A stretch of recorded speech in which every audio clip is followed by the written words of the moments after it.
freaking pokey. And so, I feel thankful to have grown up in an environment where you weren't too worried about who's got a gun or who doesn't. But yeah, this stuff is disheartening, man. People getting shot left and right. Yeah, I agree. It is left and right. I too, I don't actually at the time I wasn't that familiar with Connecticut gun laws, but I grew up in Bridgeport, and you were worried about getting jumped or whatever, but you weren't worried about getting shot necessarily. So that was nice. Now there's just way more guns, always more guns. Take a look at this map. This is number of gun deaths over just the first part of this year or whatever. It is all over. And look, I don't necessarily know what all the solutions are or what would work fastest but I do know this, I don't think that more guns is a solution. I'm willing to bet all of the few dollars that I have that the issue isn't that not enough people are packing guns, I think. Just so many. We're at 40% more than at this point in 2020, which granted, was pandemic times. We're 65% higher than we were in 2019. We were making up for lost ground. That is just terrible. Yeah. Now, really fast. And there's no end in sight either. So no, I'm just saying there's no end in sight to this either. I don't know how we get this thing corralled and under control. There just seems to be violences just seem to be spiking all over the place. I've seen people trying to figure it out via studies, etc. We probably won't understand the reasoning for years to come, but it seems like the country is just becoming more and more violent by the day. It does. And it's spreading everywhere. You can't even go to Disneyland to get away from it. Through mid-April, police have already arrested at least 14 people at Disney for toting guns. America, what is wrong with us? It's Disneyland. I don't necessarily want to be approached by those costumed people any more than you do, but waving a gun at them is not the solution. Are there scary things? Yes, I've been in the Winnie the Pooh ride. That thing is trippy, but you don't need to shoot anything in it. It's a small world. It's not that dangerous of a world, okay? Why are people bringing guns to Disneyland? It's kids everywhere. People are saying lines are too long, kill them all. No, it's not gonna solve any of your problems. So one person, a South Florida man, weird, checked into the Polynesian Village resort with an AR-15 and a 9mm handgun in his luggage, explaining that he brought them along to protect his wife and 2 kids from Black Lives Matter protesters. What? So 2 things. One, are Black Lives Matter protests going on at Disneyland right now? Is that a thing in Epcot? I don't know. And second of all, you need an AR-15 to protect them from protesters? But of course he thinks he does. He watched that gun-toting weirdo and his wife was wearing the prison jumpsuit or whatever, waving guns at people who are walking by their car or by their house. You don't need it there. And I get it. We were all horrified at that story a couple years back where an alligator dragged someone's kid away into a pond in Disney. That was horrifying. It's probably not gonna happen again, and you don't need your AR-15 to avoid it. Yeah. Disney. If there was any proof that we've completely gone off the deep end collectively as a society on the gun question, it's people bringing toting gats to go see Minnie and Mickey Mouse. That is just, and by the way, the excuse given being Black Lives Matter. I mean, I don't know. I don't think I'm the most tapped into Black Lives Matter and the protest movement, but I'm pretty sure Disneyland and Disney World are low on the list of places that they're gonna be making demands at. I don't know. Yeah, it's stop the cops from killing us, Goofy and Minnie Mouse. I don't understand this. Yeah, I don't remember that part of the Pirates of the Caribbean ride. Anyway, okay. Well, Waz, thank you as always. We're always lucky when you take time out to join us on the show. So thank you so much. Until next time, where can people watch more of your work? Yeah, obviously you guys should be checking out the Wozniak Twitch stream on the TYT Twitch network. every Tuesday and Wednesday night, 7 p.m. Pacific Standard Time to 9 p.m. Check us out. We try to do politics. We try to talk about grub. We try to talk about relationships. We try to stick everything in there at once, John. So check out Wozniak when you get a chance. And yeah, just please check out my work at theringer.com. I do podcasts over there. I do a little bit of writing. Check me out at theringer.com and subscribe to the Woke Bros, me and Nando Vila's political podcast every Thursday morning. That's out for you guys. So subscribe to the Woke Bros wherever you get your podcasts. Awesome. Sounds like fun. Thank you, man. Have a good one. Thanks for having me, guys. Thank you. Unfortunately, it looks like that's all the time we have, but that's not all the content TYT has. Do you know that after the break we're about to throw to, Dr. Rashad Richey is going to be coming for Indisputable? And you might be thinking, well, where do I watch it? Well, you watch it at youtube.com/indisputable-TYT, obviously. You go there, you hit the subscribe button, and then it'll be waiting for you every day after the Darren Report. Does that sound like fun? You got like 6.5 more weeks of Dr. Rashad Richey to look forward to, and you want to be ready for it. So that's coming up very soon. Thank you to everybody for watching the show, for liking and sharing the stream, letting people know that we're live. If you interacted with us, appreciate all your comments. Even if we can't get to all of them during the show, I do read all of them. So please keep those coming in, and thank you so much. Until next time, stay safe out there, stay sane out there, and I'll see you soon.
Uh-oh.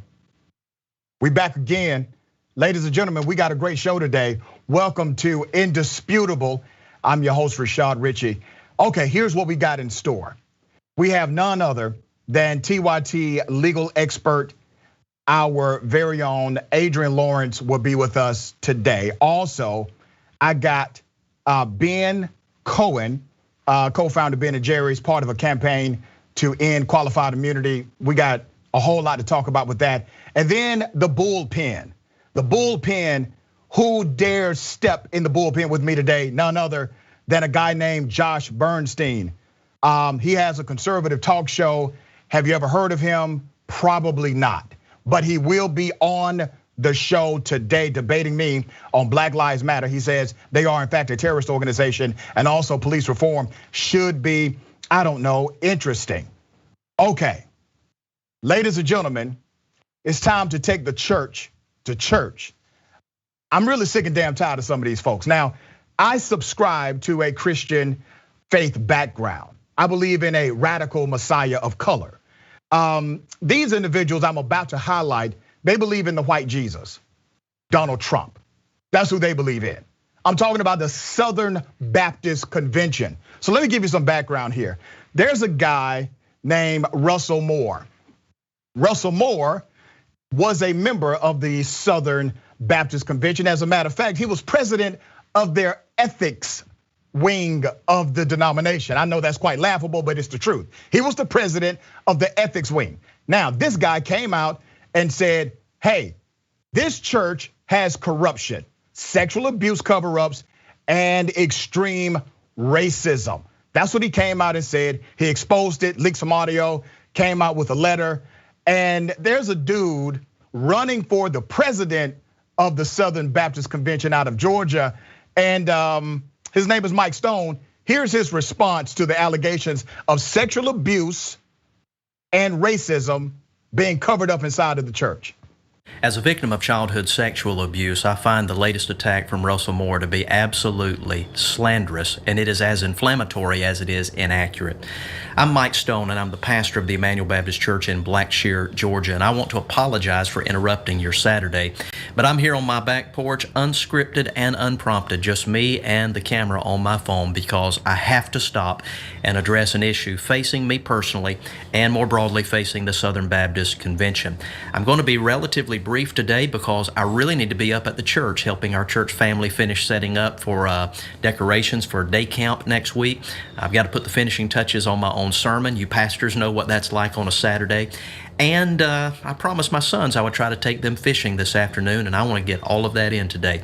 But the slanderous accusations that Russell has leveraged now through the second backdoor press release this week really require that I stop and address these issues. You piece of garbage. We're actually talking about children being abused. We're talking about sexual assaults and sexual abuse inside of your denomination. We're talking about extreme racism to the point that white nationalists who are members of your church have threatened to kill and to harm the white male, Russell Moore, who came out to expose it. Let me read this from The Atlantic. But confronting sexual abuse wasn't the only issue dividing Moore from the SBC, Southern Baptist Convention Executive Committee. The other absolutely draining and unrelenting issue has been that of racial reconciliation, Moore wrote. My family and I have faced constant threats from white nationalists and white supremacists, including within our convention. Some of them have been involved in neo-Confederate activities going back for years. This is the largest Protestant denomination in the United States of America, the Southern Baptist Convention.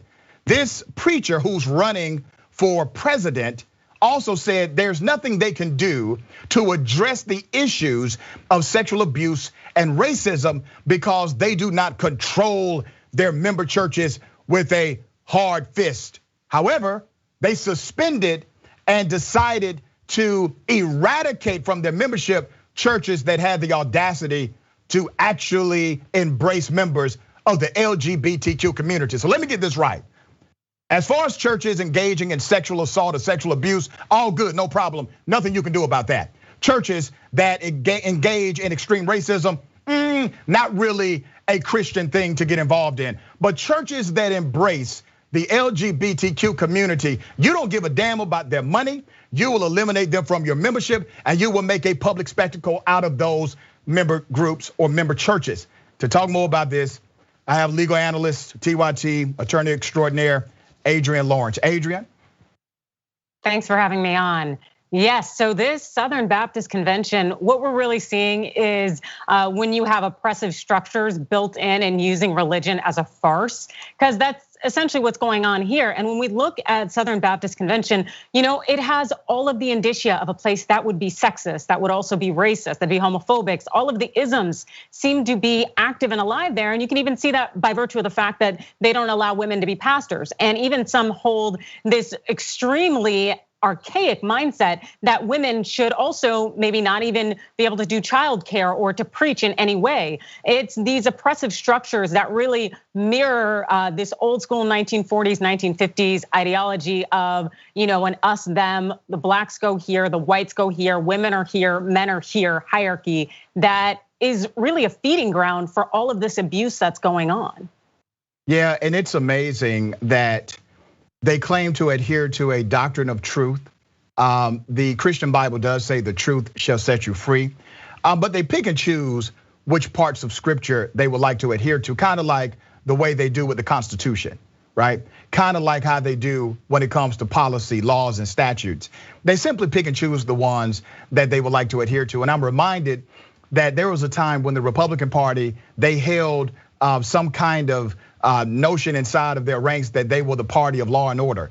But January 6th somehow did not disrupt that narrative for them. They are in fact lawless and disorderly. But why do you think, Adrienne, that the reality of who they are and what they've represented to the rest of the world seems not to stick to them? Well, like you said, that whole pick and choose thing, it seems to be very convenient for them as the laws apply to everyone but them. And the same goes for when it comes to these quote unquote Christian principles that, oh no, those apply to others, they don't apply to us. And they're really using this as a cover, as a shield of saying, oh, we believe in these principles, yet they're engaged in this behavior that is totally the antithesis to Christianity. And they're using their whole Christianity, their evangelical ideologies as a farce, as a cover. And I'm really glad that they got exposed, even though I think we all probably knew what was going down.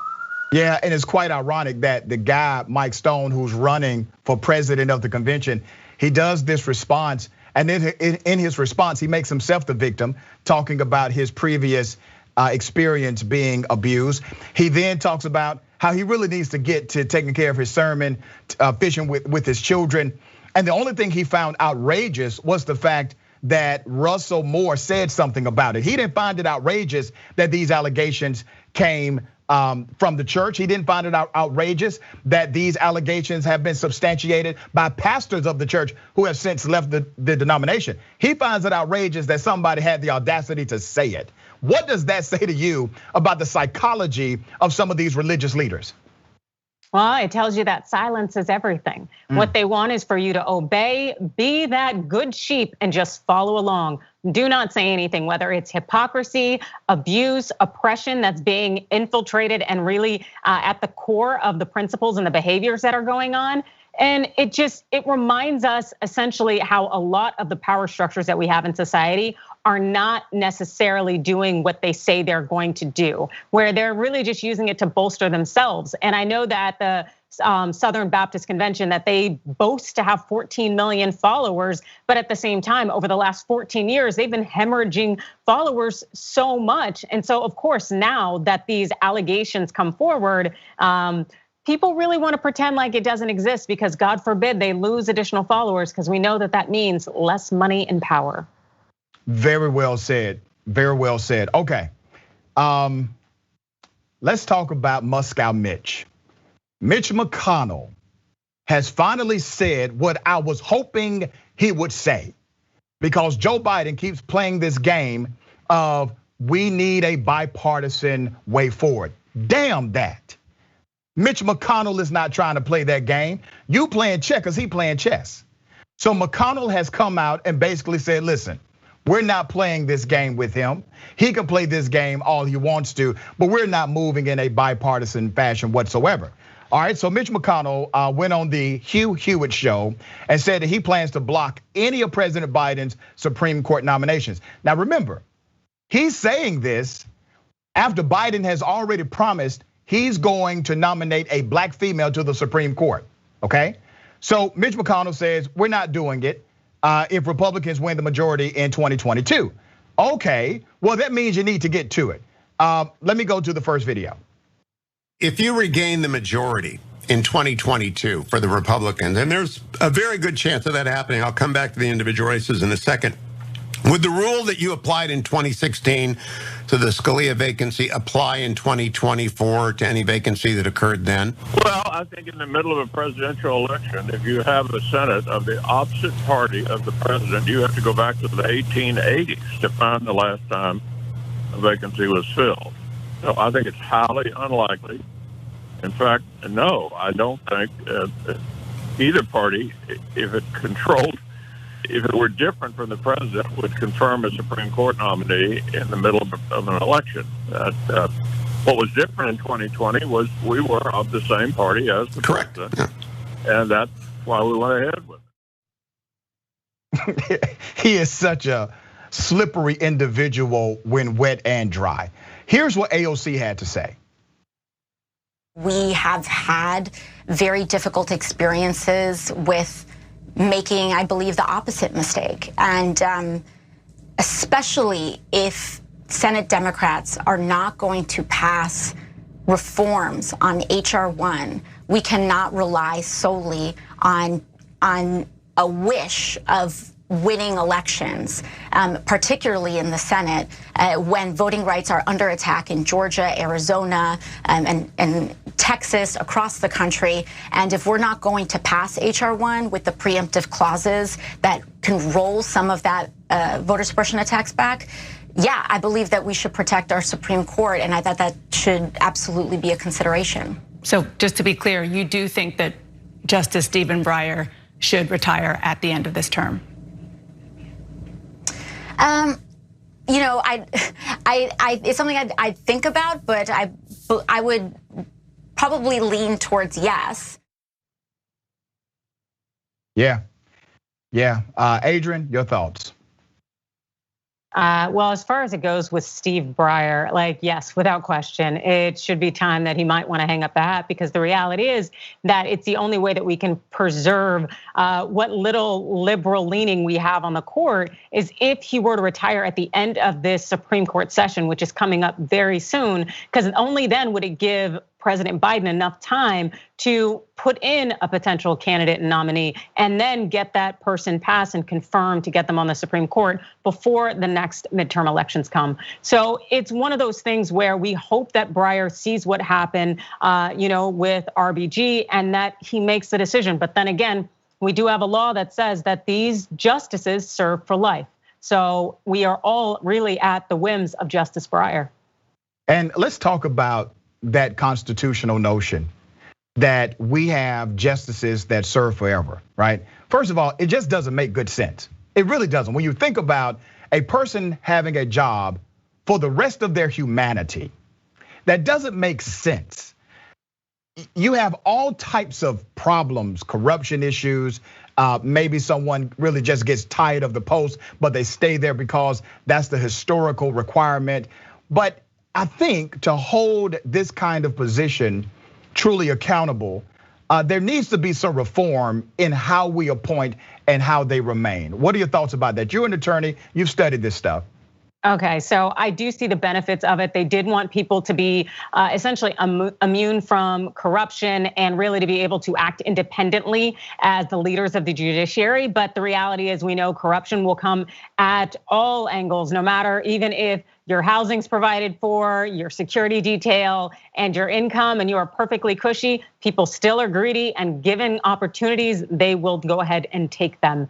And so, when we have these people serving for life, we see issues.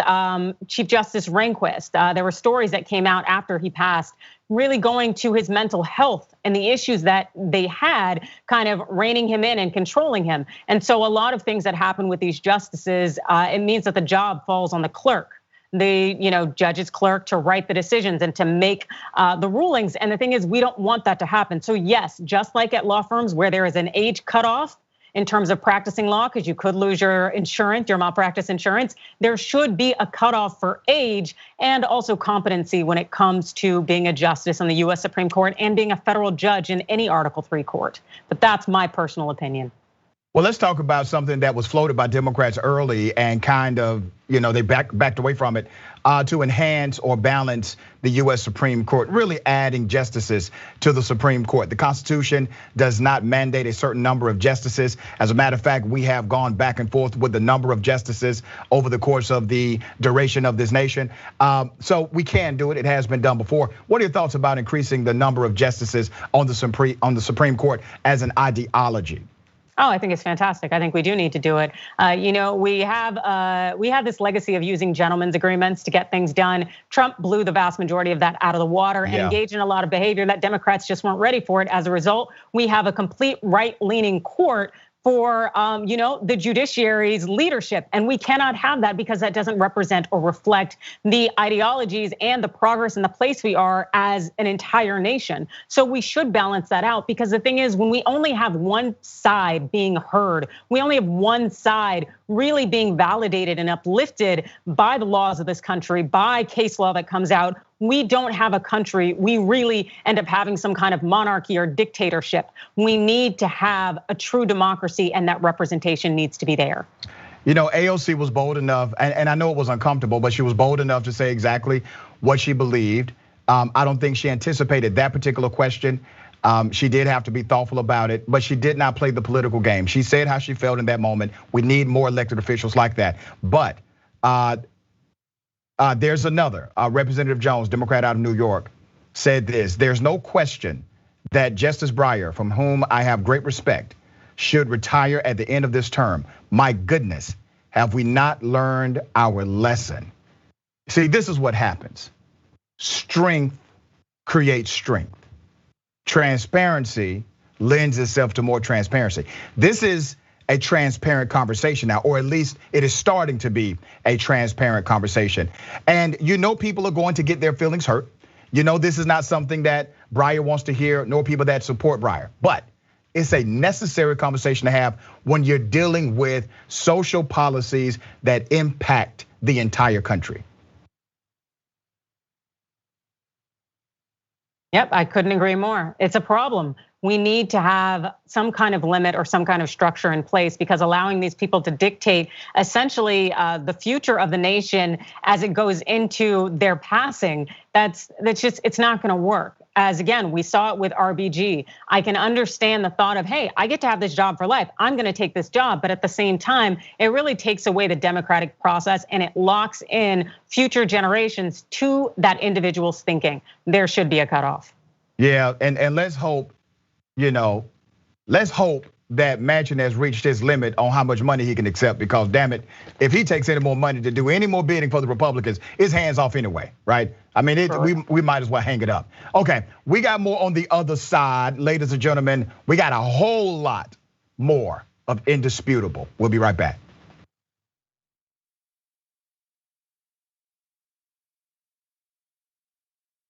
Well, the Young Turks, the Friday show is gonna be awesome. We're gonna help us over here. Drop it. We became the first ever daily online web television show. No, the Constitution is the very core of America. The fact that we don't spy on American citizens, that we get a warrant, that we go to a judge, that we have a procedure, that we have due process, that is America. On top of that, they go, why don't they just stay at their own schools? You gotta realize something. These schools suck. They want people to pull themselves up by their bootstraps. You ain't got no straps, you ain't got no boots. He lit these fires in trash bins all around town out of frustration. 99th most viewed channel today on YouTube. The Shorties Award. Best web host. We passed 1 billion views. Voice Award winner, News and Information Channel, The Young Turks. Oh, another Webby.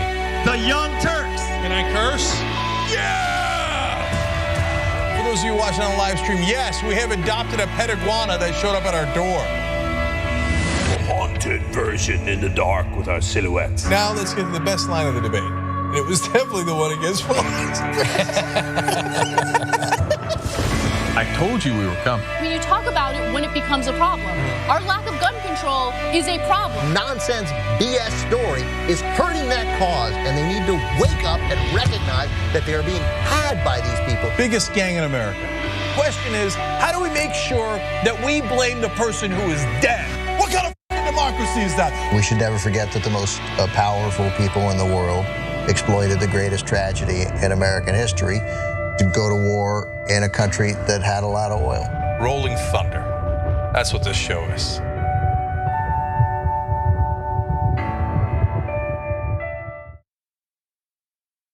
Never in my life did I think I would like to see a dictator. But if there's going to be one, I want it to be Trump.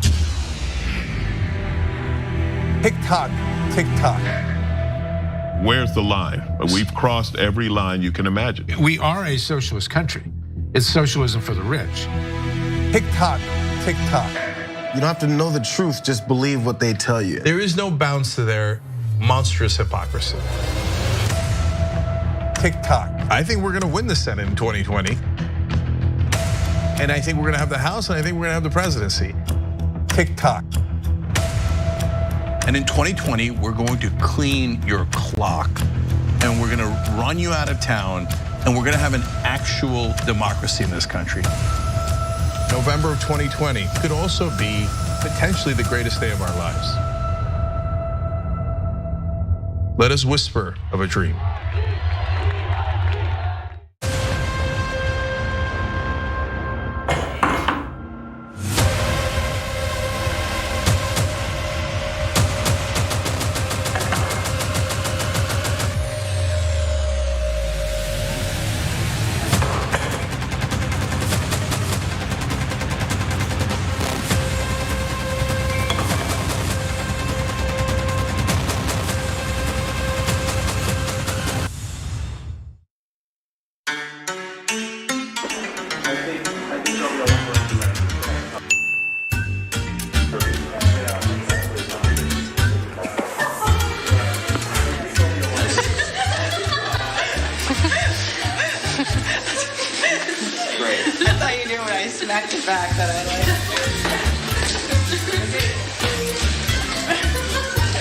Say hi to the camera. I don't like this.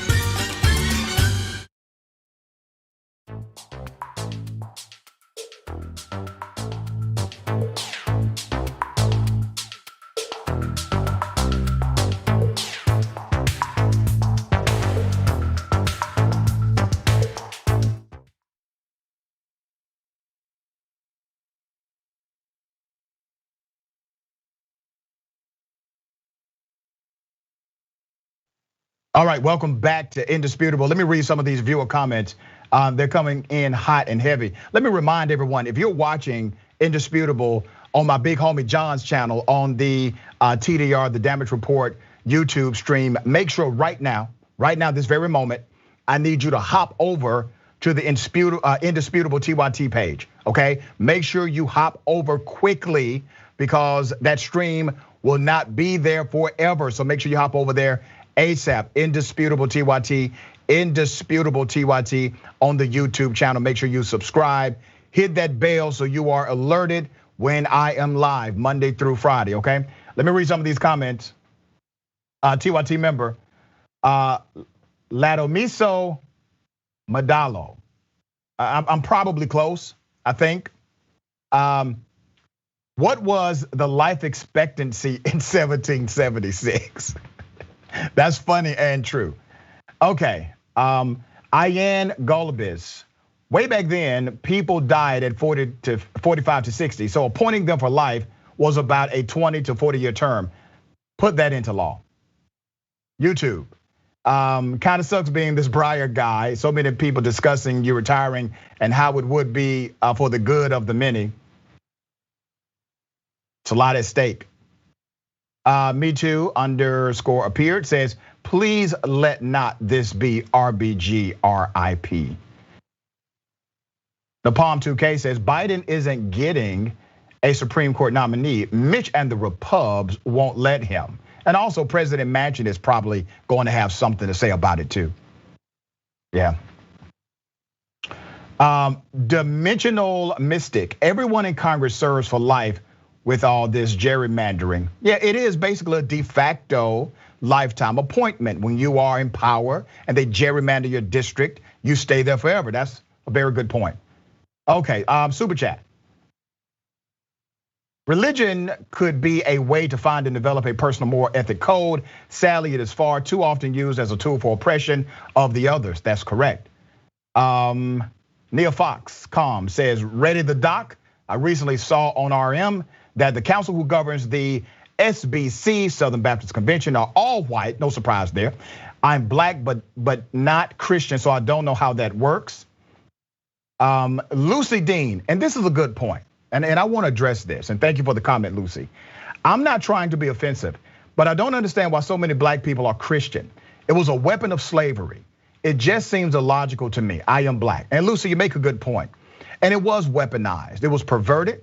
It was utilized as a tool in order to continue to justify oppression. However, that was not the original formation of scripture or the inspired scripture. Now, I don't believe, like some, that this is God talking to man. I believe people were inspired to write stories about God. That's what I believe, and that's where my faith connects. But there are parts of the scripture I can't get down with. I can't get down when the scripture says slaves obey your master. I can't get down with that scripture no matter what, okay? Because God gave me a brain before he gave me a book, okay?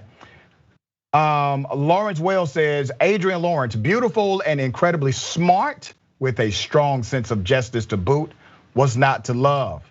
That's awesome. Forbesilla says, okay, Jesus was never white, like ever. Yeah. Thank you for those comments. I can't read every single one of them. Let me get some from Twitch.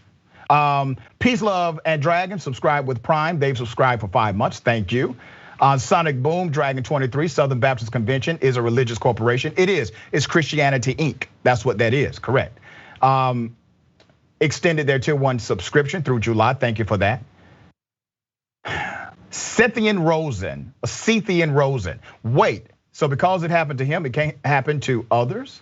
All right. And Mad Mario 6914, woot woot, getting ready for some serious knowledge to be dropped. Thanks, Dr. Rashad. And it is my pleasure, but I have a knowledge dropper on the show. So, Adrienne, you got to see this video, because to me, it is just as telling because it's considered breaking news. Have you ever known something to be breaking news just because a politician apologized? Well, I've never seen it be breaking national news because somebody said, I apologize. But ladies and gentlemen, here's breaking news. This woman is mentally ill. You know, we can look back in a time in history where people were told to wear a gold star. And I have made a mistake, and it's really bothered me for a couple of weeks now. And so I definitely want to own it. The horrors of the Holocaust are something that some people don't even believe happened, and some people deny, but there is no comparison to the Holocaust. And there are words that I have said and remarks that I've made that I know are offensive, and for that I want to apologize. Anti-Semitism is true hate, and I saw that today at the Holocaust Museum, and I think it's something that we should all remember and never forget. So I just wanted to come here today and say that I'm truly sorry for offending people with remarks about the Holocaust. There's no comparison. There never, ever will be. Let me put this in perspective. Congresswoman Marjorie Taylor Greene, she did apologize for her offensive comments comparing Capitol Hill mask wearing rules to the Holocaust. She did this after visiting the US Holocaust Memorial Museum. Now, don't get caught up in the hype. This was all planned because according to her, she had been developing this narrative for about 2 weeks. She visits the Holocaust Museum, holds a press conference, and it's all just a bunch of bull, all right? Now, this woman has said things that are anti-Semitic, anti-black, anti-Muslim. She has not apologized for any of those comments whatsoever. All right, so now she's come out, she's apologized for this stuff. But she did not retract her statements about the other things that she has said, offending other groups of people in the United States. Here's some of that. This woman is mentally ill. You know, we can look back in a time in history where people were told to wear a gold star, and they were definitely treated like second-class citizens, so much so that they were put in trains and taken to gas chambers in Nazi Germany. And this is exactly the type of abuse that Nancy Pelosi is talking about. She's not going to apologize for that. She doubles down on those statements. Adrienne, on CNN, it was really interesting. Wolf Blitzer reported on this, and literally it was the breaking news graphic that came across the screen, and Wolf did his breaking news. Marjorie Taylor Greene apologizes for statements about, it was just amazing. Like, damn, we have come to a place now where a politician apologizing for something that they said that was bat-ish crazy is now breaking national news, because they are so extreme on the other side that if they have a semblance of common sense with any statement they make, that becomes the news, not the other way around. What are your thoughts? No, indeed. I think we're all somewhat traumatized from the Trump era, where there was tomfoolery going on probably about 24 hours a day. And that really set us off on high alert. And now that we don't have it, we're having withdrawals. And fortunately enough, we have Marjorie Taylor Greene to act a fool on the regular. And this is just another example of her chosen ignorance. It's not that this woman did not know and could not appreciate the Holocaust. It's that she chose not. Rather, she chose to trivialize it to advance her anti-vaccine, anti-masker agenda. So let's not give her any brownie points here. This is a chosen ignorance. This isn't something that said that, oh, she is mentally ill, or oh, she has issues that prevented her from knowing this information. No. She chose to use this as part of her pulpit so that she could preach more nonsense and really kind of stoke more of the Trumpism that we've had over the past 4 years. So, you know, this is just an extension of the nonsense that we've seen.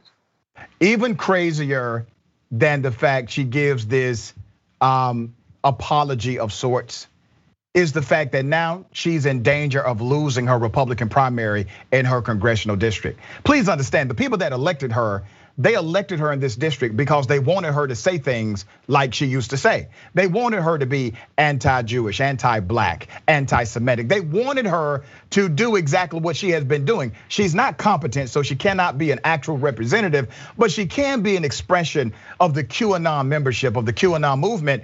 And by her now saying something that actually makes common sense out of context for her, then she endangers herself as far as a political candidate for re-election in her district. How crazy is that? But I gotta shift gears, we're running out of time. Ladies and gentlemen, I wish a Karen would. We search all across the country and we bring you the Karens of the world. Karens are dangerous. Now, I want you to meet this Karen. This Karen entered a dog grooming business and has a tantrum after being turned away because she did not make an appointment. Now, obviously, Karen is walking in saying, I'm Karen, I don't need an appointment. And the individuals who run this shop, they are Puerto Rican, according to the narrative here. And she has her racial aggressive discourse. Here it is. Just to let you know, I'm recording you. Just to let you know, I'm recording you and recording your racist comments. Yeah, go ahead. Okay. Go ahead. You're refusing me service because I'm not Puerto Rican. And who said that? The only person that said that here was you. No, my husband. The only person that has mentioned anything about race in this place has been you. Nobody has mentioned nothing about race. My husband went online. He went If you damage that computer, you are going to have to pay for it. I made an appointment for today. Do you understand what I'm saying? It's not Do you understand what I'm saying? If you damage that computer, you're gonna have to pay for it. What? If you damage that, you're gonna have to pay for it, and that's very expensive. Do you know that? I'm not damaging. Okay. Anything. Well, I'm saying that you're refusing me service because you don't have an appointment. Because you don't have an appointment. There is no other reason other than you do not have an appointment. Online. If you don't have an online confirmation, you didn't do anything. Now you can take your dog and leave and go elsewhere because you're not welcome here anymore. She eventually told them they need to go back to their own country, go back where you come from. Puerto Ricans are American citizens, by the way. She obviously needs to take another civics class. But this individual decided to make this very simple issue racist and said, oh, you're not serving me because I'm not Puerto Rican, which is insane. She just did not make an appointment. But once again, a person who's willing to be serviced at a place where Puerto Ricans work and they own and they run is racist against the people there. And that's this whole sentiment about proximity.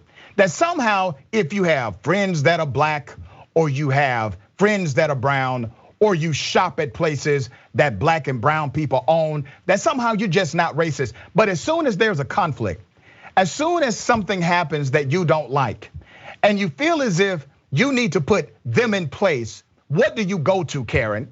You go to their ethnicity. You go to their culture. You go to their race. Rather than dealing with it as a sensible adult, you go back to that because your thinking, your mentality, your ideology is still rooted in a Klansman-like nature. Adrienne, your thoughts? No, you hit the nail on the head on that one. That's exactly what happens, is that these people have these beliefs that are already lying within, and the moment that they get a chance to weaponize it and try to use that against you to insult you, it really speaks to the fact that these people are racist at heart, because racism doesn't just jump out of you. These are already ideas and mentalities that this person is holding on to. And the fact that they're using that to try to insult these business owners who were extremely professional and extremely kind in the face of her hate, oh man. Like these people, I just wish they would just wear t-shirts or some kind of branding and just say, I'm a racist, just keep it moving.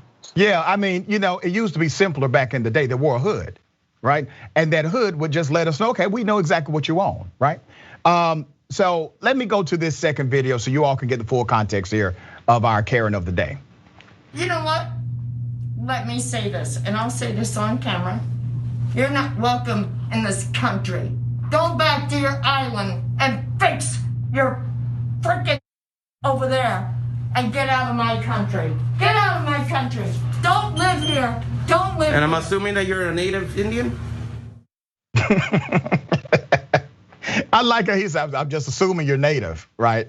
Once again, Puerto Ricans are American citizens. And I guess this Karen, she owns the country, basically.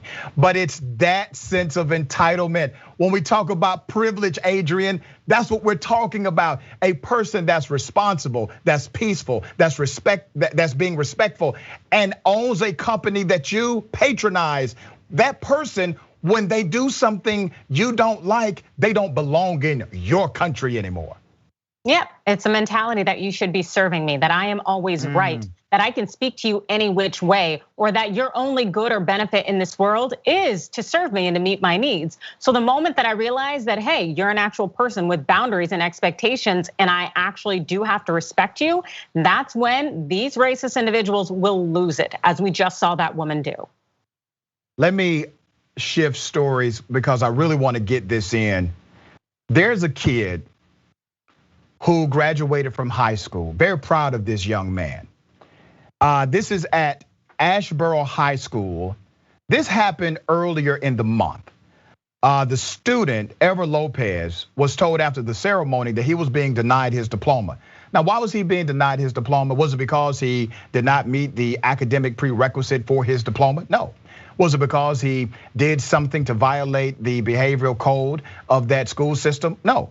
He was told he would not receive his diploma because he had the audacity to not remove the Mexican flag that he was wearing while graduating.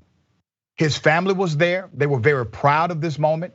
He wore something that symbolized his heritage, and his cousin caught some of this on video. Here it is. Martinez Lopez.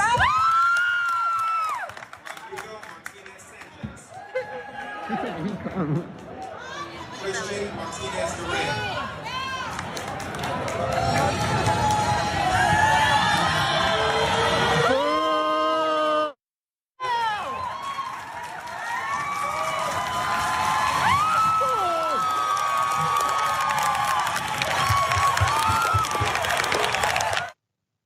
That's pride right there.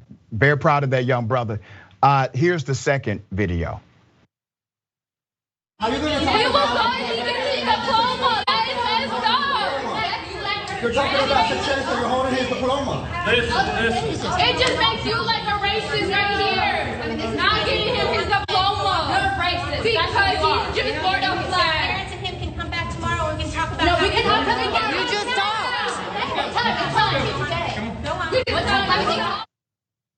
Police officers escorted this young, dynamic individual out of the school. The principal said that he, in fact, violated the dress code. However, there was no dress code policy found that you could not do that. And what you see here is them denying the paper he had worked for so many years, denying that diploma because they could. Now, initially, they then said, well, if you apologize to us, we will give you your diploma. And he stood his ground. He said, no. You apologize to me. He eventually did receive his diploma, but once again, penalizing a young scholar who's ready to meet the real world. And before they can get out the door, they're faced with the same prejudice that they will face by those on the other side of that high school. Adrienne, what are your thoughts about this?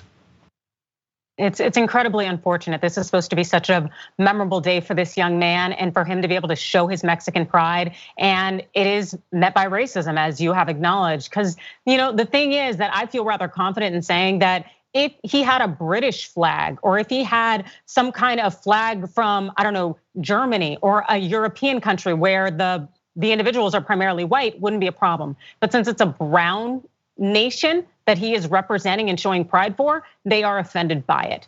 And the thought that they'd want him to bend the knee to apologize and they'll give him his diploma, that is absolutely disgusting. I hope these people are appalled by their behavior, and I really hope that they face some consequences, because this is not how you show inclusion, and it is not what they say that the American way is supposed to be in terms of embracing other people, other cultures, and really being a melting pot.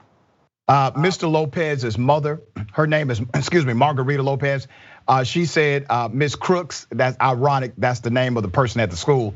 Miss Crooks told her in an email on Sunday that her son could pick up his diploma. But Miss Lopez said she and her son also wanted an apology. To me, this was an act of racism, not just to my son, but to the entire Hispanic community. And she is correct. She's 100% correct. To our knowledge, we did the research. The school has not released an apology. But here's what I'm going to do. The principal, her name is Penny Crooks. Penny Crooks. I want this young man to get an apology. So I'm going to give out the school number. It's a public number. The school number is 336-625-6185. The school hours are between 8:30 a.m. and 3:30 p.m. Now, I'm not telling you what to do. You just do whatever you want to do with that, okay? All right, Adrienne, final words. Final words, well, we just need more people to be more cognizant of their racism, whether it's internalized or whether it's something that they overtly put out there and are fully cognizant of. But we need it to stop. It's just, it gets exhausting. Please stop. Yeah. Tell people how they can follow you on social media. You can catch me on Twitter at Adrienne Law, on Instagram at Adrienne Lawrence, and you can catch my videos on TYT Overruled on the Rebel HQ channels on Facebook and YouTube. Always a pleasure, dear sister. Thank you for joining me. Thank you. All right, ladies and gentlemen, on the other side, I got a guy stepping in the bullpen with me. You don't want to miss it. We'll be right back. Indisputable.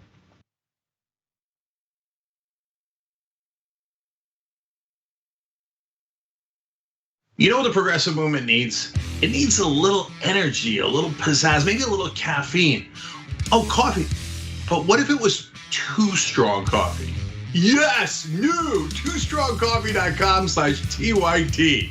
Look, this helps progressive causes. It's also organic and fair trade, so you've got peace of mind that it was done right, and it happens to taste great. So check it out right now at TooStrongCoffee.com/TYT.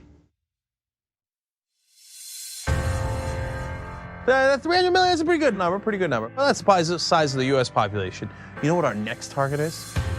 The size of the entire world. We just crossed 5 billion views on YouTube. I mean, imagine 10 years ago thinking, one day. We looked at you like, are you nuts? Young Turks has just passed another milestone, 15 billion views. Damn.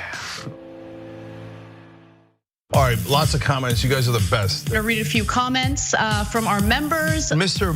Methuselah says on YouTube, super chat, thanks for all the important work you do for TYT for the movement. Do you know who had the first super chat when I got back from vacation? You won't be surprised to find out. Rob Shively. What do you know? Rob says, rejoice, for Dragon Daddy has returned. This question sent to us by Izzy Sanchez Jr. Is it me, or is Meghan McCain talking as fast as Ben Shapiro? Is that the way the right tries to look smart and intellectual? Well, yes. Michael Nathan writes it on Twitter. Did Anna choose Cenk's outfit today? I'm sure it wasn't Cenk himself. Man Bun Jenkins Skinny Jeans says, so now Anna has pointed out, okay, that's his handle. T. Joyce, 1971, saying Donald Trump is good at pulling out of things, NAFTA, the Iran deal, NATO. It's just too bad Fred Trump didn't.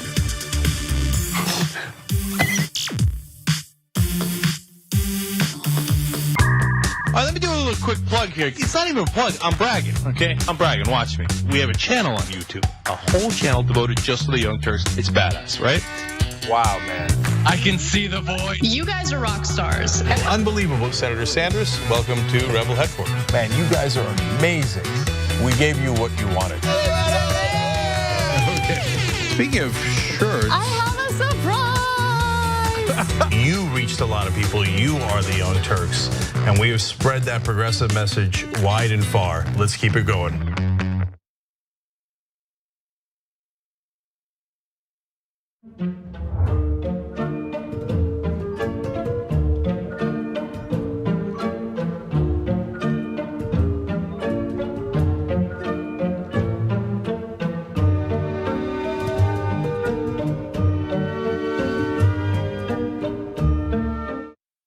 Are you our next stream star? Oh my God, that's me? Show us what you got with your Twitch page.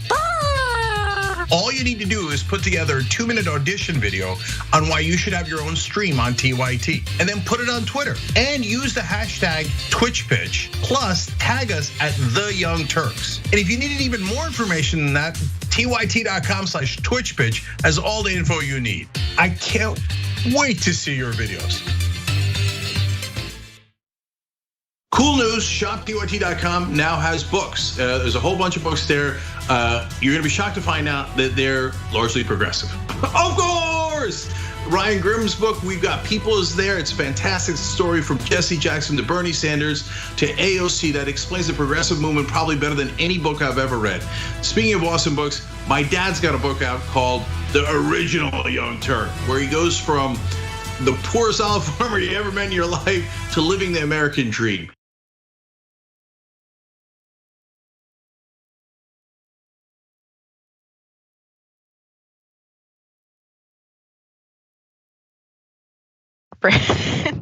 Welcome back to Indisputable. Let me remind everyone to follow us on social media, Indisputable TYT, all social media, Indisputable TYT, and make sure you are watching the show on the YouTube Indisputable TYT page, all right? YouTube.com/Indisputable TYT, YouTube.com/Indisputable TYT. Make sure you subscribe and hit that bell so that you can be alerted anytime Indisputable is live, Monday through Friday.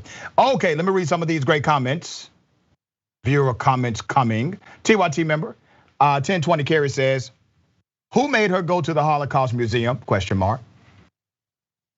Ian Golbis, not a politician apologizing, a Republican apologizing is breaking news. That is a really, really good point. Really great point. YouTube. Actually, Latin people seem closer to Native Americans ethnically than white folks. I'm a Brit, forgive my ignorance if I'm wrong. Ja Blue says, and that was from David Morris, excuse me. Ja Blue says, that's the goal of the oppressors, is to strip you of the heritage, strip you of your heritage and culture. They are doing it all over the globe. Twitch, insatiable, I think, Lakara.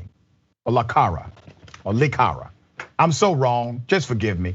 Okay, I'm a dog groomer and people pretend they make appointments and throw fits all the time. This guy handled this fantastically. Way better than I would have ever handled something like that, okay? Alabama Dragon says, if her husband in the same state when he made appointment, no wonder it's not showing. Sonic Boom Dragon 23, very polite man, he stood his ground, he did, very polite. Nicely wipes, that's awesome by the way. It reminds me of the Karen that told a Native American to go back to Mexico. Yeah, all right, ladies and gentlemen, a man who truly needs no introduction. I have on the show co-founder of Ben and Jerry's, my big homie, Ben Cohen. Ben, how are you, man?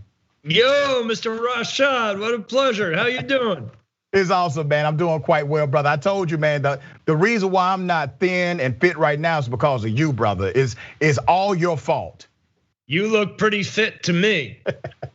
We man, like a hefty kind of guy. There you go, there you go. Well, everyone knows you obviously from the iconic brand of Ben and Jerry's, but let's talk about the campaign that you are a part of. You're the co-chair of the campaign to end qualified immunity.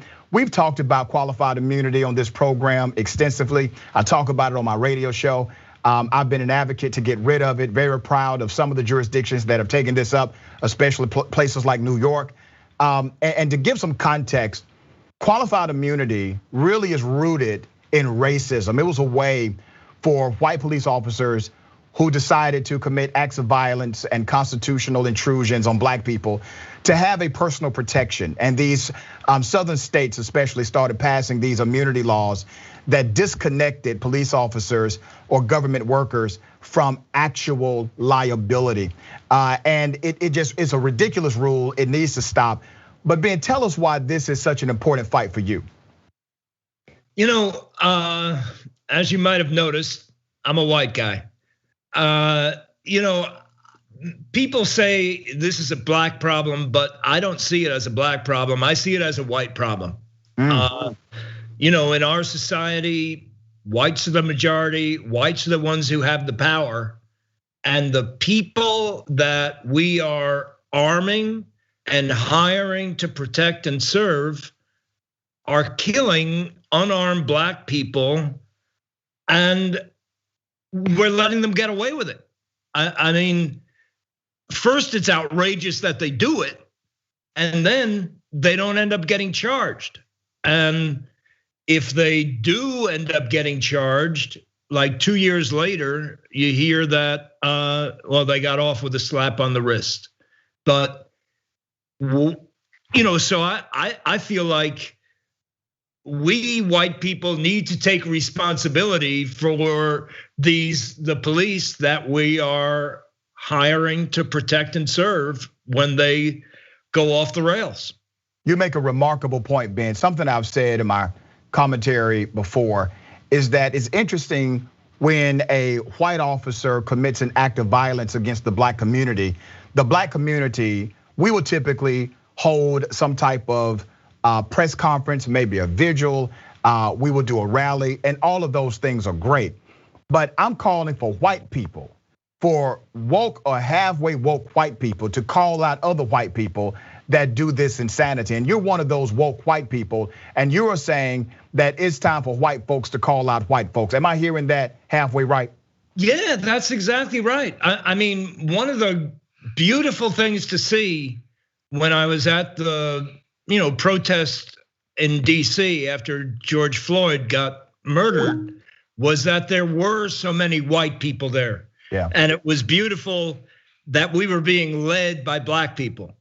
But now, right now, this bill to end qualified immunity is in the Senate. It is currently being negotiated. And right now is when the Senate needs to hear your voice. Now is when your voice counts. Call your senator, tell him you want him to overturn qualified immunity. It's pretty easy to do. You know what's interesting about qualified immunity? When you do a national poll and you break down the elements of what it does, most Americans are for ending qualified immunity. Also in places like Georgia, which has been considered a Republican state for a very long time, they put qualified immunity on the ballot. And guess what citizens did in a bipartisan way? They said, okay, we need to weaken qualified immunity. So now in Georgia, the judge has the ability to set aside qualified immunity case by case. That was a way to weaken qualified immunity in Georgia. They put it on the ballot. People throughout the whole state voted, and Republicans, Democrats, Independents, etc., said, you know what, qualified immunity is a bad idea. Why do you think there's such a pushback from especially those on the right to get rid of something that just seems so ridiculous in the first place? Every profession has a liability standard. Doctors, psychiatrists, school teachers, everybody. Why should cops not? I'm with you. It just doesn't make any sense. It defies logic.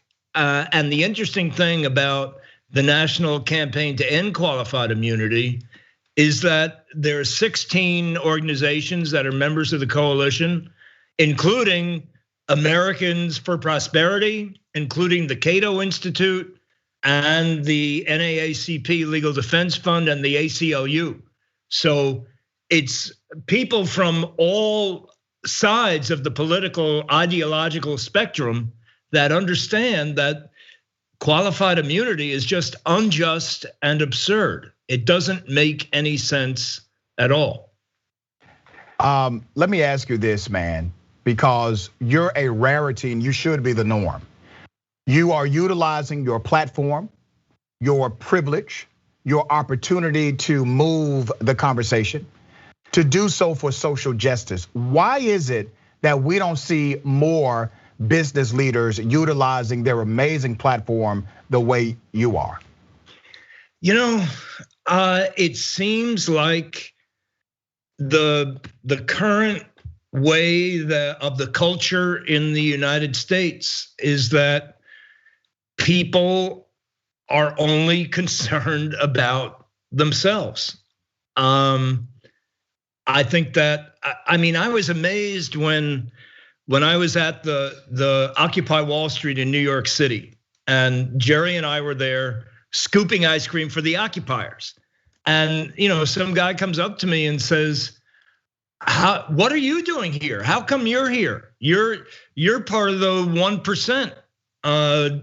What does it help you to have fairness in our society in terms of income and ending economic disparity? And I told him, it's not about me. It's about justice. It's about fairness. It's about equality. I guess I was a gullible little kid when I went to public school, but they told me that's what the country was about: fairness, equality, and justice. And I loved it. I ate it right up, and I still want our country to be about that. And it's a democracy. If I want it to be about that, I got to work to make it happen. Very well said. Man, I'm flat out of time. Ben, it has been a pleasure. Let me remind everyone, get behind this to end qualified immunity bill. Pressure your US senator, or make sure you get involved in replacing them if they do not serve your agenda. I gotta say, you gotta check out the podcast Unaccountable. It's with me and Hello Black. Unaccountable, wherever you get your podcasts. I'm under orders from my higher ups to tell you that. Awesome, beautiful, man. We will check out Unaccountable, and is everywhere podcasts can be found. Everywhere podcasts are available. Unaccountable. Right. Good stuff, man. Unaccountable. Thank you so much, man. We appreciate you, Ben. Thanks a lot, Rashad. All right, you take care as well. We got more on the other side. The bullpen is next. Indisputable.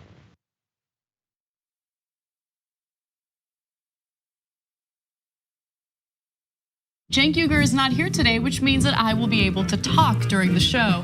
Now, we'll see. Poor Cenk, under the bus. My God, if Jesus came back, how much would the Republicans hate him? Now you have to give away all of your possessions to the poor. Steve King would be like, oh, easy. Everyone should be lucky enough to have a John Iadarola in their life. you confused everyone. Okay, sorry. I thought it was pretty clear. Take a break now. You can turn me to Dr. Manhattan as long as I get what Dr. Manhattan's packing, okay? The liberal mom says, Mark Thompson, have you ever thought about doing one of those tapes that soothe people to sleep? Like Mark Thompson reads the phone book. I'd buy it. If you'll buy it, I'll do it. D'Amelio writes in, John, you are so thick. I love you. That's what he wrote. Pork Chop Express writes in and says John Iderola needs a new jacket. Whoa. Those 24-inch pythons are about to burst out of his sleeve. Gun, baby. You know, the two people here said that their moms were both in love with you over Beauty and the Beast. Mm-hmm. That's an improvement. I usually get grandmothers. Charlie Turk.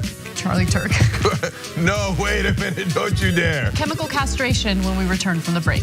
I hope that, who they choose for the White House isn't just a borderline Klansman. That's all we gotta hope. That's it, we will settle it. She's cute. I didn't say that about Laura Ingraham. Scandal at TYT. Did Anna comment on my tan yet? No, she hasn't. You're a good boss.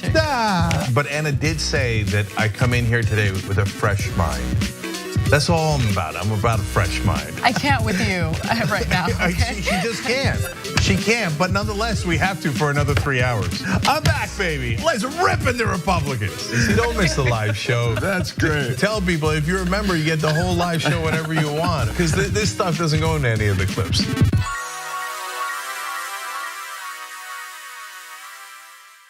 You are the media revolution. You are much needed. TYT. The place is like 95% TYT on.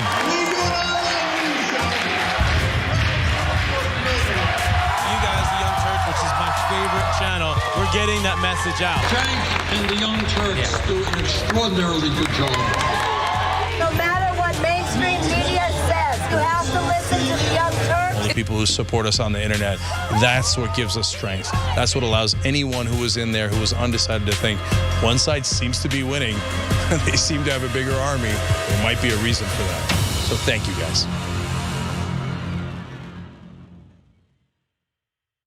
What's happening? I'm Dr. Rashad Richey, host of Indisputable with Dr. Rashad Richey. Here's the bottom line. I play no games about policy, period. Too many people's lives are at stake. So here's what I do. I challenge conservative ideology that hinders the growth of this country. I make sure we place our facts in proper context, and I have no problem debating anyone on a position that I have. Progressives have the ideas to change the world, but when you really look at it, progressives have always changed this world for the better. I want you to tune into my new show, Indisputable with Dr. Rashad Richey, right here on the TYT Network, 2:30 p.m. Eastern Time, 11:30 a.m. Pacific Time. I'll see you there. Everything that we've accomplished over the years is because of our members who've allowed us to remain independent of corporate interests and reach 20 million followers. Now is the time to bring as many people into the progressive movement as possible. We're inviting you to be the change and help bring a community-powered progressive change machine to life. Details are at tyt.com/change. If you're a member, thank you. We need you to remain so. If you're one of the thousands of viewers out there who's not a member yet, the time has come for you to join now. We need you more than ever. tyt.com/change.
All right, welcome back. Let me go to some of these viewer comments. They are coming in. Make sure you go to Indisputable TYT social media, follow us on social media. The YouTube page is Indisputable TYT. We broadcast live there, and you have a lot of my great content a lot of my debates, some of my interviews. Make sure you join us there. All right, Indisputable TYT on YouTube. Rebecca Cohen Dragon says, I got some Ben & Jerry's in the freezer and strawberries in the fridge, just waiting for that sweet vanilla and red sauce. Oh damn, now I'm horny. That was good. Okay. Janet, AKA Gemstar Dragon says, their flavors look amazing and I don't want to be a diabetic anymore. Gotta be careful with Ben & Jerry's. Me too, _appeared. Unapologetic about their views and delicious ice cream is a dangerous combination. You're right, you can take over the world with that. That's a winning combo. Terry Barrio says, we need more Ben, and next time he brings ice cream for everyone. Yeah. Dragon Penny says, okay, I'm running out to get more B&J ice cream. Love this guy. All right. Okay. Ladies and gentlemen, welcome to the Bullpen.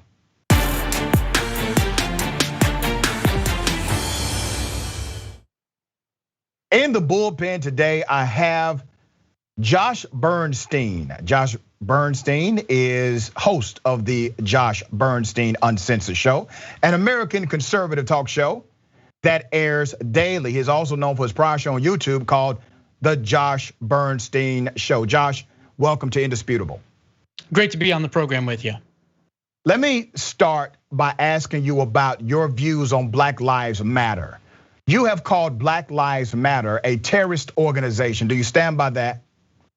I certainly do. We have to look at the founding of Black Lives Matter. It was founded by Asians for Black Lives, which was run by a communist by the name of Pam Tao Lee.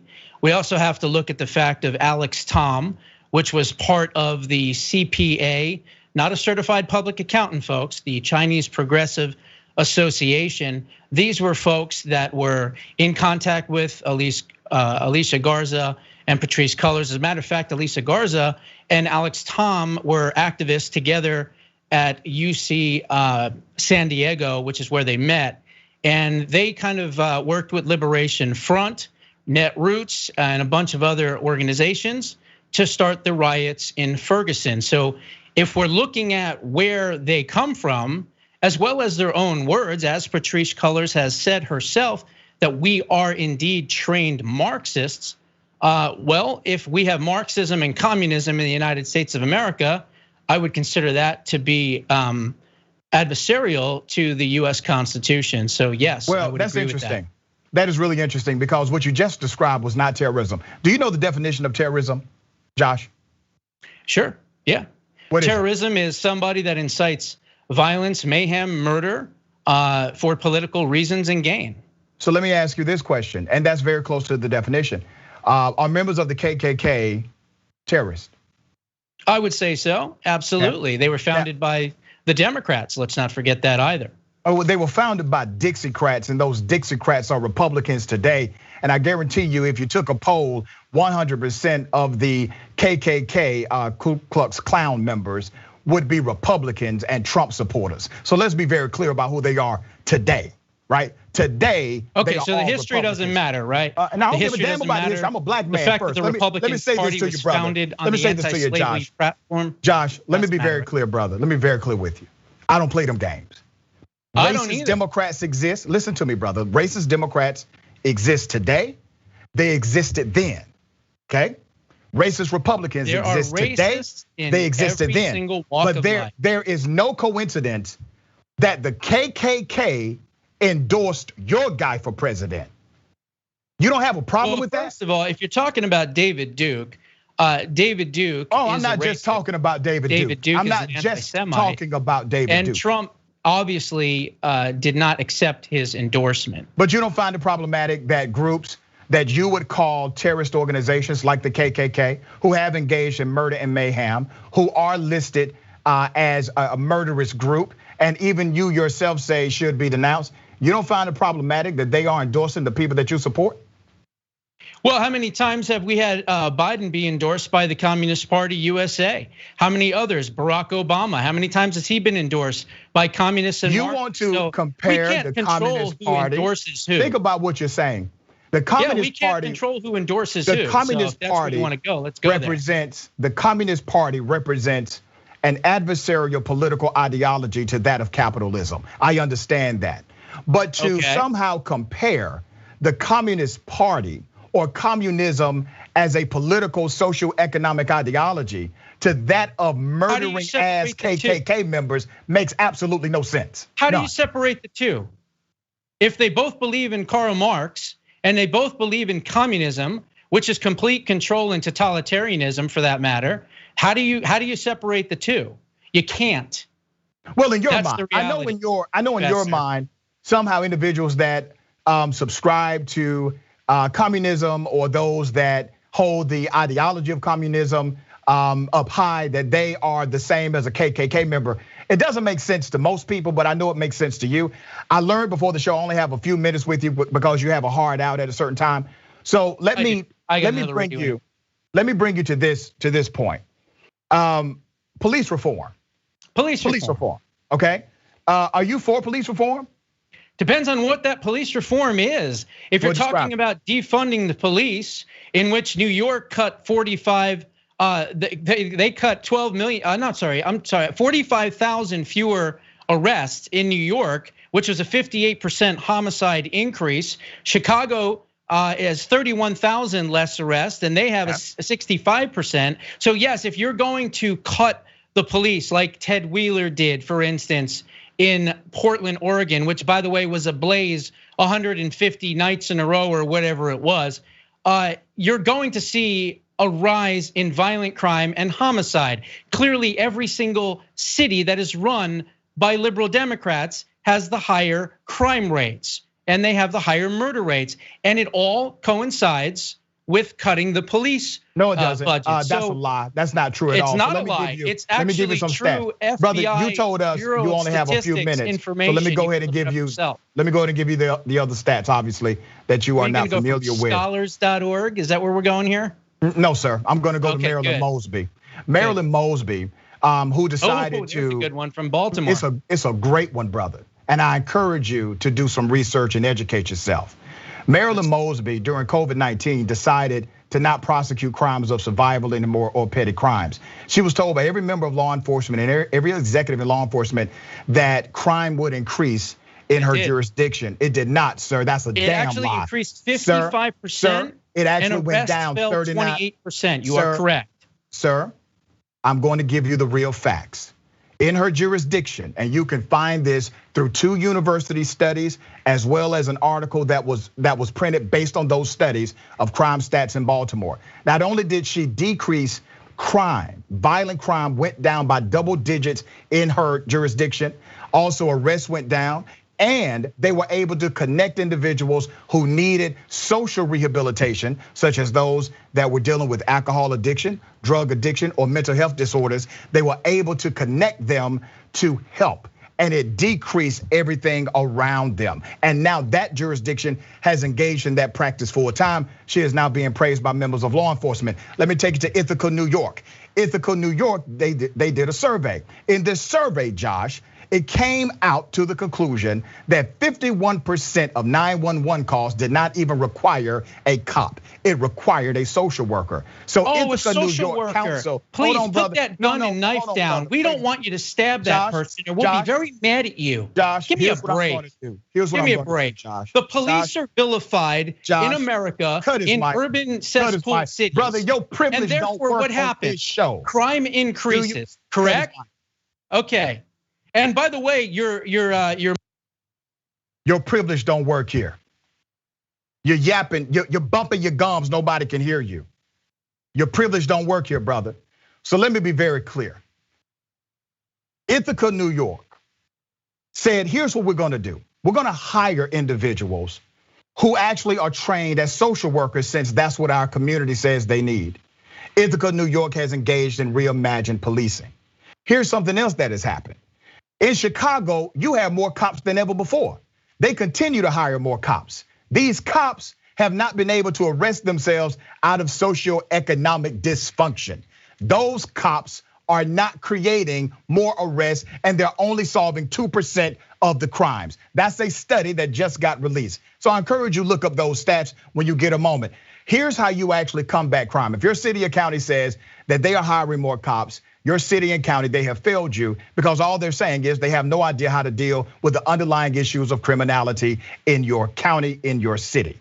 How do you tackle that? You tackle that by looking at what causes the crime. Crimes of survival, poverty, drug addiction, alcohol addiction, whatever it may be.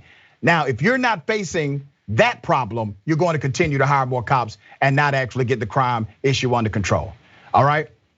You have fun? You can unmute yourself now.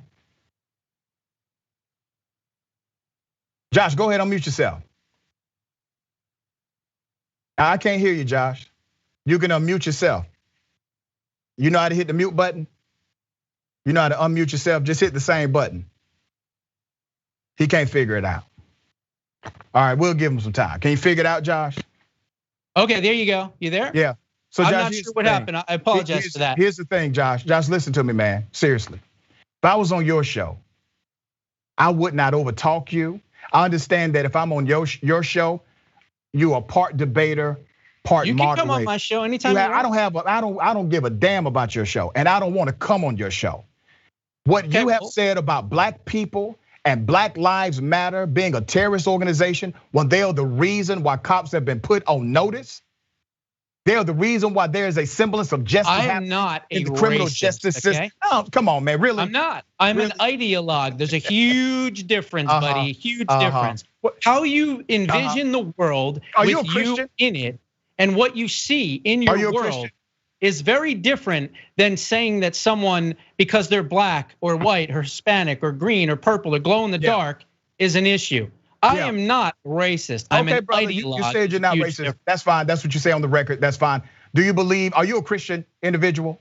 I am not. I'm 100% Jewish, and I'm a huge supporter of Christianity and Christians because I understand that if the you know what hit the fan in America, it wouldn't be the liberal Jews that would be protecting this country. It would be the evangelical Christians and the Christian right. You mean the evangelical Christians? The evangelical Christians that support Israel, of course, and make sure that our allies are safe. I can go into 1,000 directions with that, but you don't have any issues with Israel. We are a Judeo-Christian nation, whether you like it or not, buddy. We're not a Judeo-Christian nation. Where is that in the Constitution? Where? Are we not a Judeo-Christian nation? Where is that in the Constitution? That's the founding document. Constitution or not, that's our founding principles and values. No, it's not.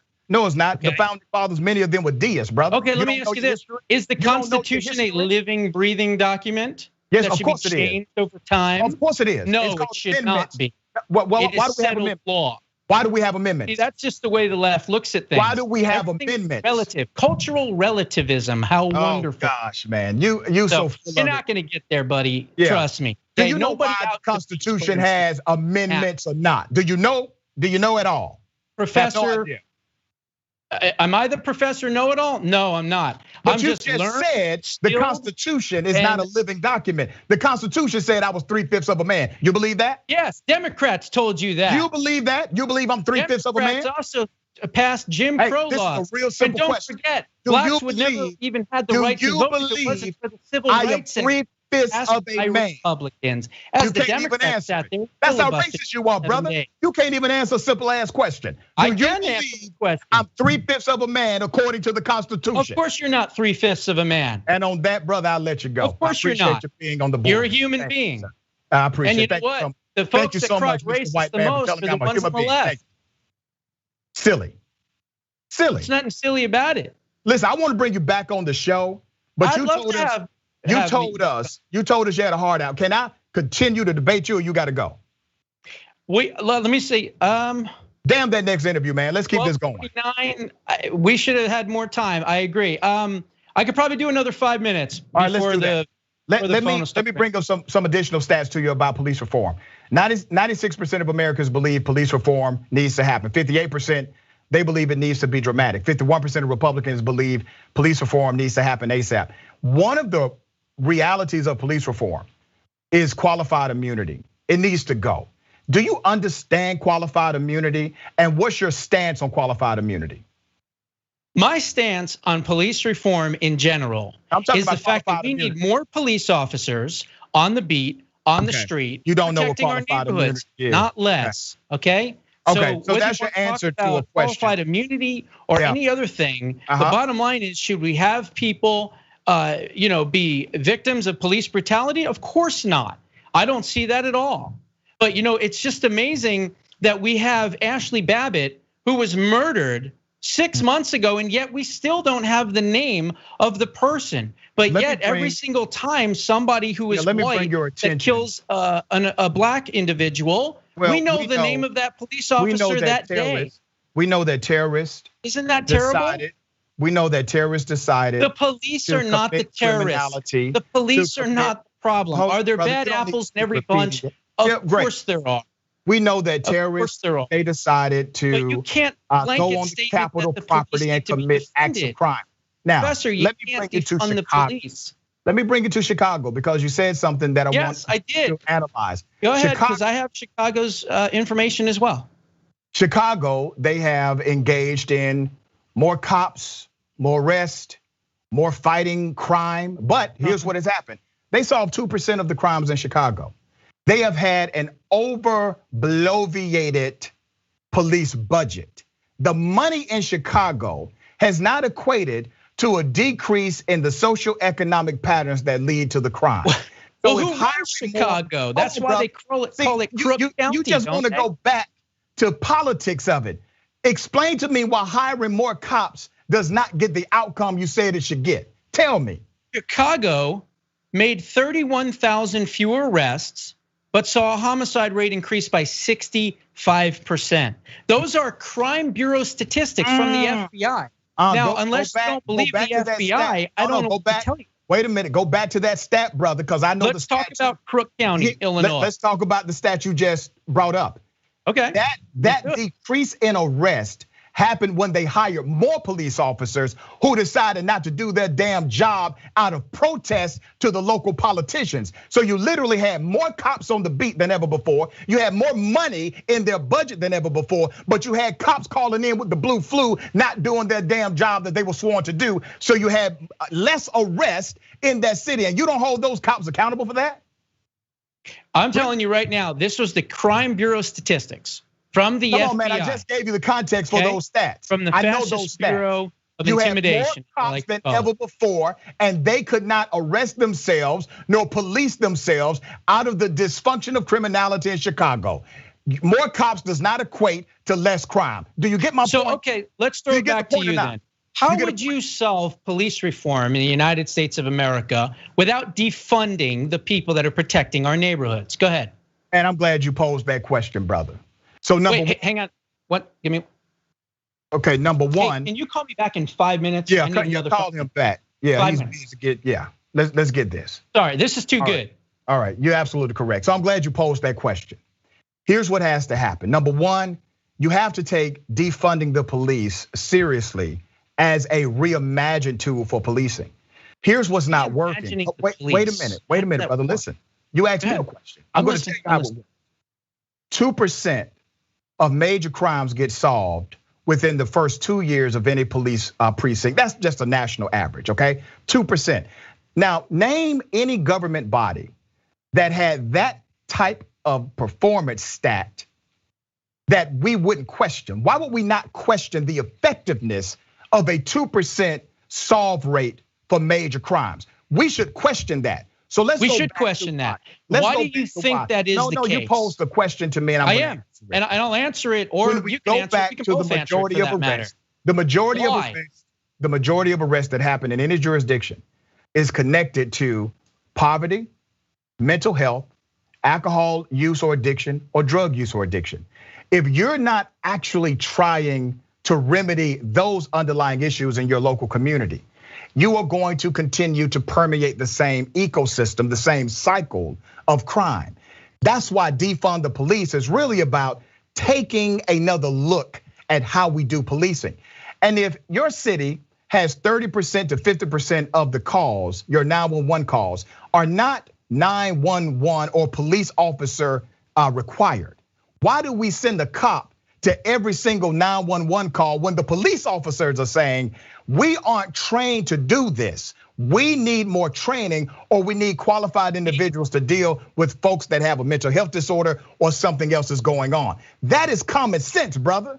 There's nothing wrong with that. And there is some common sense in there. However, why wouldn't you send an armed police officer to a domestic disturbance call, regardless of whether or not you think it's going to be peaceful or not? The bottom line is things can escalate pretty quickly. Tempers can get out of control, things can happen, people could resist arrest. You're always going to need backup, and that backup is in the form of a handgun. Now that doesn't mean that you whip out your gun immediately and want to shoot first. Of course not. Name something for me. Name one city that has been able to arrest themselves out of a criminal or crime problem. I think there's been several cities. Just name one. Okay, I'll give you for instance, Arizona. Okay. Arizona. I'm talking Gilbert, Arizona. I'm talking Gilbert. There's so many. Gosh, Chandler, Arizona. They just arrested themselves out of socioeconomic dysfunction, for instance. Yeah, what are the stats? Colorado. What are the stats, brother? Stats right here, right offhand. But if you really believe this happens, you should know at least one city where it's happened. Guns, you have law and order. Where you don't have guns, you don't have law and order. It's pretty simple. Let me get this right. To figure that out. Okay. You're saying.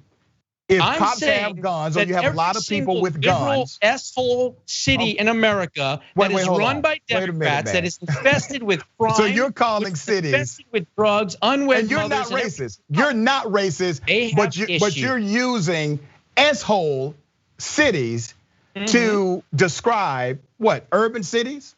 Many cities that have high crime rates. They are S-hole cities? Huh? They are S-hole cities to you?